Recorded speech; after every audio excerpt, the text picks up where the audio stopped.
नमस्कार। गायत्री मंत्र से शुरुआत करेंगे। ओम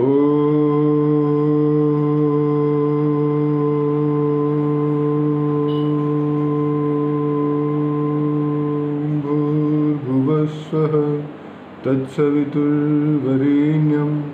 भर्गो देवस्य धीमहि धियो यो नः प्रचोदयात्। परम पूज्य गुरुदेव परम वंदनीय माता जी की सूक्ष्म उपस्थिति में इस वेबिनार में हिस्सा ले रहे सभी आत्मीय भाई बंधु, विशेष रूप से इस डिपार्टमेंट के हेड आदरणीय डॉक्टर सुरेश वर्णवाल जी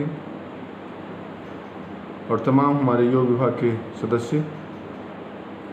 आज की हमारी चर्चा का विषय है personality development through yoga. Basically जब हम पर्सनालिटी की बात करते हैं तो इसमें एक महत्वपूर्ण पहलू ये आता है, in personality is an important thing. In modern psychology several approaches have been adopted to understand it. However, from yogic point of view, personality can be understood from a different perspective. A holistic personality comprises physical, emotional, intellectual, social and spiritual dimensions. इस particular personality के development की बात यदि हम करें तो वो केवल और केवल योग के माध्यम से संभव है। और योग के विषय में इस चर्चा से जुड़ने वाले सभी सदस्यों को पता है, योग और कुछ नहीं बल्कि it's an union between individual self to the supreme self. इस पर्सनालिटी के इंटीग्रेशन की बात जब हम करते हैं तो वहाँ योग की महत्वपूर्ण भूमिका होती है, क्योंकि ये योग हमें संतुलन सिखाता है, सामंजस्य सिखाता है, समता सिखाता है। That is why we said yoga is nothing but the harmony. That is samatvam yoga uchyate. Yogastha kuru karmani sangam tyaktva dhananjaya siddhi siddhyo samabhutva samatvam yoga uchyate. यदि हम दूसरी परिभाषा को लें, योग कर्मसु कौशलम, योग हमें कर्म की कुशलता सिखाता है। ये जीवन क्या है? ये केवल और केवल हमारे एक्टिविटीज़ पर निर्भर करता है। हम अपने जीवन को कितने शानदार तरीके से जीते हैं। पूज्य गुरुदेव अक्सर व्यक्ति निर्माण, उसके माध्यम से परिवार निर्माण और उसके माध्यम से समाज निर्माण और फिर राष्ट्र निर्माण के माध्यम से युग निर्माण की बात कहा करते थे। उस व्यक्ति निर्माण या व्यक्तित्व निर्माण को दूसरे अर्थों में, दूसरे शब्दों में पर्सनालिटी डेवलपमेंट या पर्सनालिटी मैनेजमेंट कह सकते हैं। यदि हम पर्सनालिटी को और डिस्क्राइब्ड वे में समझना चाहें, the sum total of the physical, mental, emotional and social characteristics of an individual. किसी भी व्यक्ति के शारीरिक, मानसिक, भावनात्मक और सामाजिक जो चरित्र है उसके आधार पर उसकी पर्सनालिटी डिसाइड होती है। So the organised pattern of behaviour characteristics of the individual may be said personality। इस पर्सनालिटी को मॉडिफाई करना, ट्रांसफॉर्म करना, ये हमारे योग के माध्यम से कैसे संभव है, इस पे थोड़ी सी चर्चा हम करेंगे। पर उससे पहले ये कि क्या पर्सनालिटी का डेवलपमेंट सही भी है या पर्सनालिटी डेवलपमेंट हो भी सकता है, पर्सनालिटी में चेंज हो भी सकते हैं। तो इसमें साइकोलॉजी ये कहती है personality is a collection of emotions, thought and behavioural pattern. Personality can be change, yes. यदि साइकोलॉजी ये कहती है कि पर्सनालिटी हमारे इमोशंस का, थॉट्स का और बिहेवियर पैटर्न का एक कॉम्बिनेशन है, तो चिंतन, चरित्र और व्यवहार पूज्य गुरुदेव श्री राम शर्मा आचार्य जी जो कहा करते थे, यदि चिंतन बदलें तो चरित्र बदल सकता है, चरित्र बदलें तो व्यवहार बदल सकता है। और व्यवहार क्या है? व्यवहार कुछ और नहीं बल्कि हमारे पर्सनालिटी को रिफ्लेक्ट करने का एक बहुत बड़ा माध्यम है। सो पर्सनालिटी डेवलपमेंट इज या पर्सनालिटी ट्रांसफॉर्मेशन इज पॉसिबल। और इस पर्सनालिटी ट्रांसफॉर्मेशन के लिए या पर्सनालिटी डेवलपमेंट के लिए जो हमें चेंजेज लाने की ज़रूरत है वो है हमारे फिजिकल क्वालिटीज़ में, मेंटल क्वालिटीज़ में, सोशल क्वालिटीज़ में और कैरेक्टरिस्टिक्स में, हमारे कैरेक्टर में, चरित्र में। चरित्र निर्माण की बात हमारे मिशन में अक्सर कहा जाता है। So if you just try to know what is the personality and what type of personality we have, दो तरह की पर्सनालिटी होती है अकॉर्डिंग टू साइकोलॉजी, एक्सट्रोवर्ट और इंट्रोवर्ट। ऐसा नहीं है कि एक्सट्रोवर्ट वाले बहुत अच्छे होते हैं या एक्सट्रोवर्ट वाले बुरे होते हैं, इंट्रोवर्ट वाले अच्छे होते हैं। दोनों के अपने कुछ कैरेक्टरिस्टिक्स होते हैं। यदि एक्सट्रोवर्ट हैं तो वो वार्मथ उनके अंदर होगा, seeking novelty and excitement, excited होंगे आपसे मिलने, बात करने, वो खुल के मिलेंगे आपसे। ग्रेगरियसनेस होगा, असर्टिव होंगे, चीयरफुल होंगे, टॉकेटिव होंगे। आप ऐसे कैरेक्टर्स से अक्सर मिलते रहते हैं जो लाइफ को एंजॉय करने में एंजॉय सेंट्रिक पर्सन होते हैं, एक्शन ओरिएंटेड होते हैं, उनको कुछ कुछ करते रहने में मजा आता है। और जो इंट्रोवर्ट होते हैं वो सेल्फ सेंटर्ड होते हैं, वेरी सेल्फ अवेयर, थॉटफुल होते हैं, बहुत गहराई से चिंतन करते रहते हैं और वो अपने अंदर के जो इंटरेस्ट हैं उसी में मजे लेते हैं। जो एक्सट्रोवर्ट हैं वो बाहर की दुनिया में मजे लेते हैं और इंट्रोवर्ट अपने ही अंदर के विचारों में, उसी में खोए रहना पसंद करते हैं।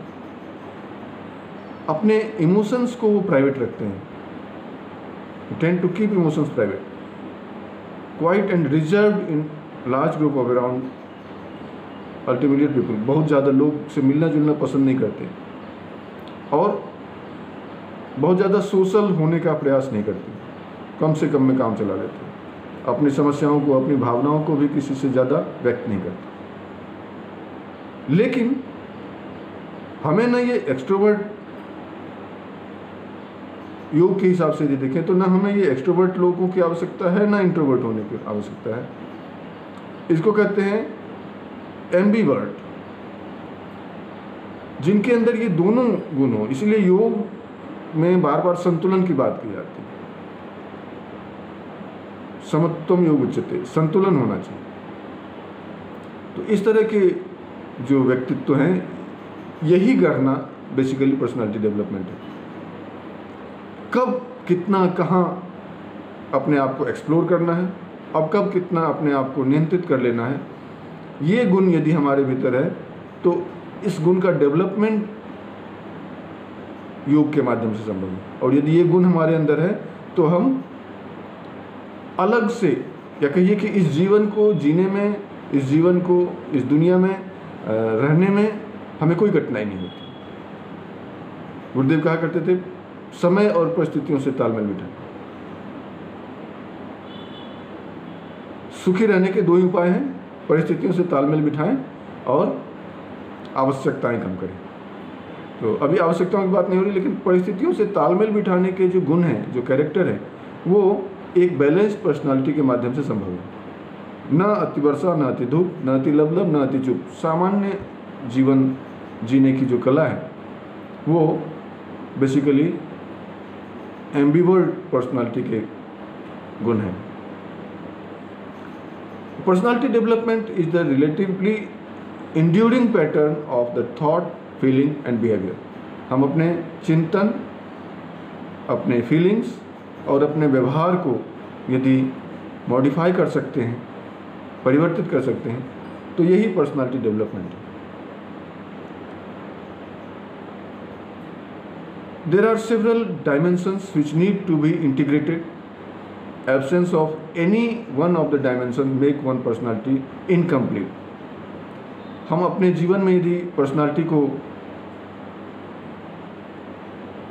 आंकना चाहें तो हमारे कुछ डायमेंशंस हैं पर्सनालिटी के जिनको कि हमें देखना चाहिए। इसमें से 5 पार्ट यदि हम करें: फिजिकल डायमेंशन, इंटेलेक्चुअल या cognitive dimension, emotional dimension, social dimension और स्पिरिचुअल डायमेंशन। तो बात करें यदि फिजिकल डायमेंशन की, कि आजकल बॉडी ओरिएंटेड लोग बहुत ज़्यादा हैं।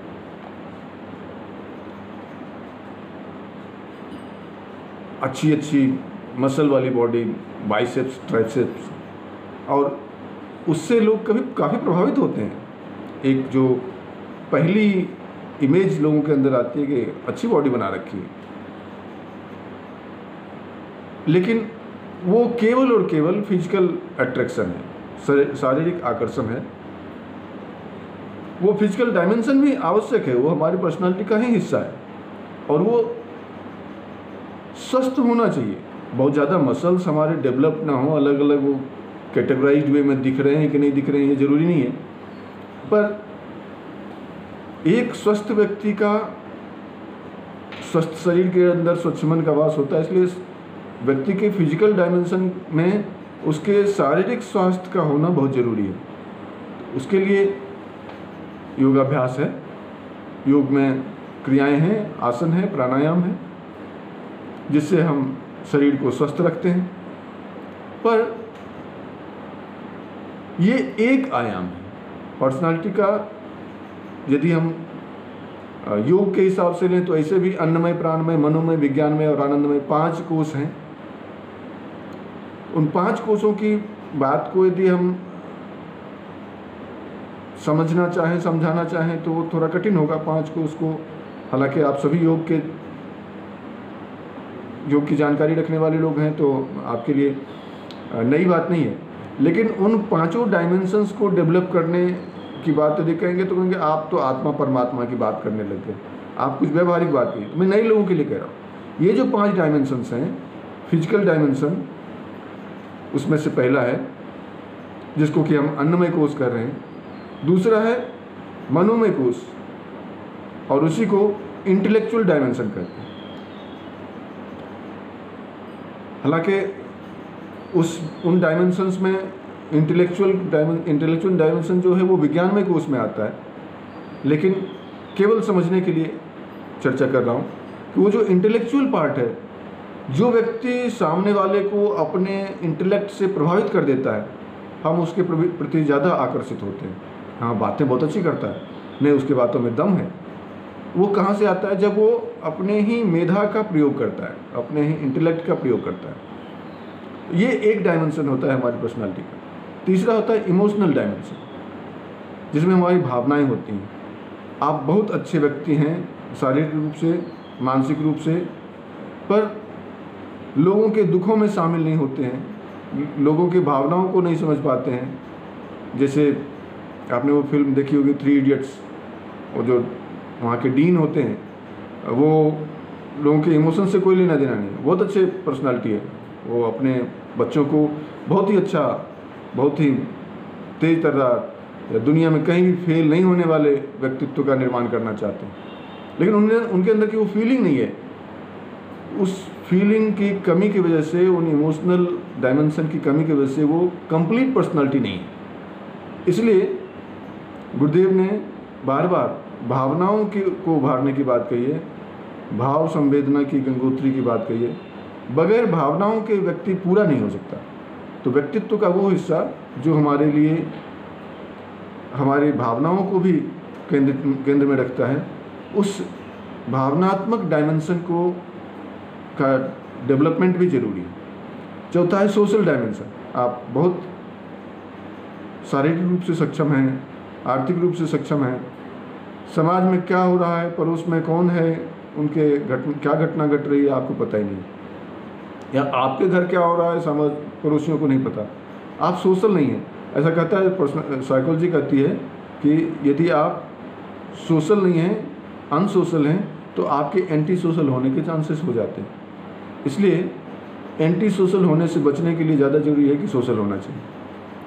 संवेदना होनी चाहिए, भावना होगी तो हम समाज के प्रति अपना कर्तव्य समझेंगे, आसपास की सफाई का ध्यान रखेंगे, आसपास के वातावरण का ध्यान रखेंगे। हम यदि वनस्पतियों का शोषण दोहन कर रहे हैं तो समाज में और कहीं वृक्षारोपण का काम करेंगे।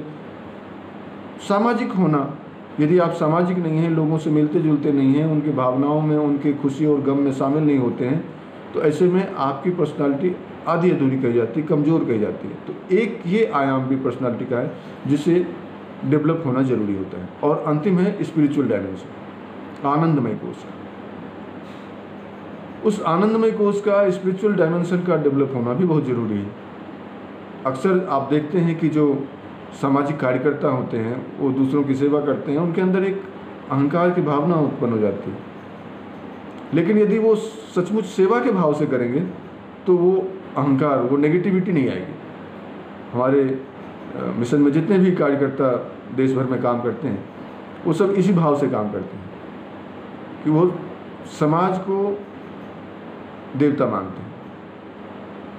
ईश्वर हर जगह विद्यमान है और हम जो कुछ भी कर रहे हैं ईश्वर की सेवा मान के करते हैं, जिसको भगवान कृष्ण ने गीता में कर्मयोग की संज्ञा दी है।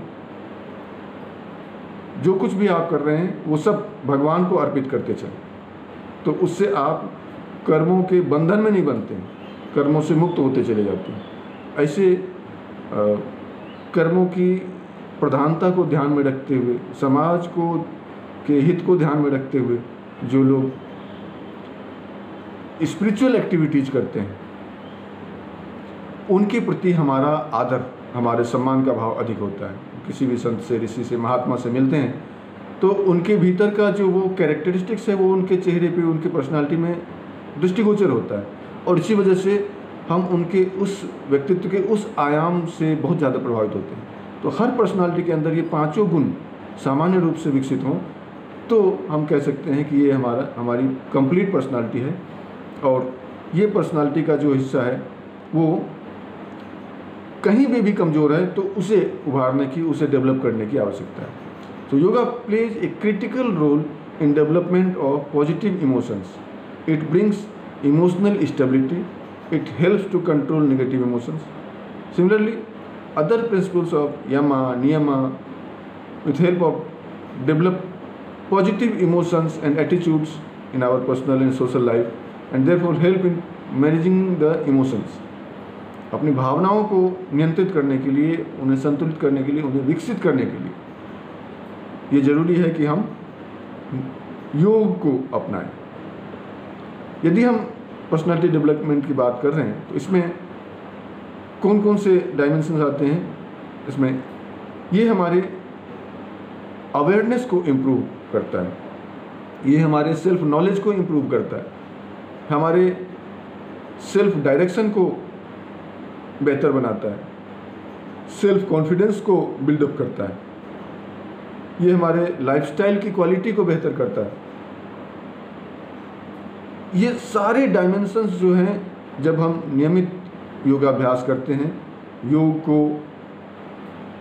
के उन सभी आयाम को, केवल हठ योग नहीं, केवल अष्टांग योग नहीं, बल्कि भक्ति योग भी, ज्ञान योग भी, भावनाओं को उभारने के लिए भक्ति योग, अपने इंटेलेक्ट को उभारने के लिए ज्ञान योग, अपने स्पिरिचुअलिटी को उभारने के लिए कर्मयोग, ऐसे सभी योगाभ्यासों का हम जब सामंजस्य करते हैं तो वो हमारे कंप्लीट पर्सनालिटी को डेवलप करने में हमारी मदद करता है। और योग के वो तमाम पहलू जो हम जानते हैं उसे व्यवहार में लाने की आवश्यकता है, जिसके माध्यम से कि हम एक कंप्लीट मैन, एक ऑर्गेनाइज्ड मैन, जैसे गुरुदेव ने कहा भी है, इस देव संस्कृति विश्वविद्यालय का उद्देश्य है अच्छे मनुष्य, सच्चे मनुष्य, महान मनुष्य और सर्वांगपूर्ण मनुष्य। वो सर्वांगपूर्ण मनुष्य बनाने की जो कल्पना है वही है कंप्लीट पर्सनालिटी और कंप्लीट पर्सनालिटी डेवलपमेंट। तो उस पर्सनालिटी डेवलपमेंट के परिप्रेक्ष्य में हमें योग के तमाम पहलुओं को, तमाम गतिविधियों को, तमाम ऐसे एक्टिविटीज़ को अपनाने की आवश्यकता है सो अपनी बात समाप्त करता हूँ। ओम शांति शांति शांति।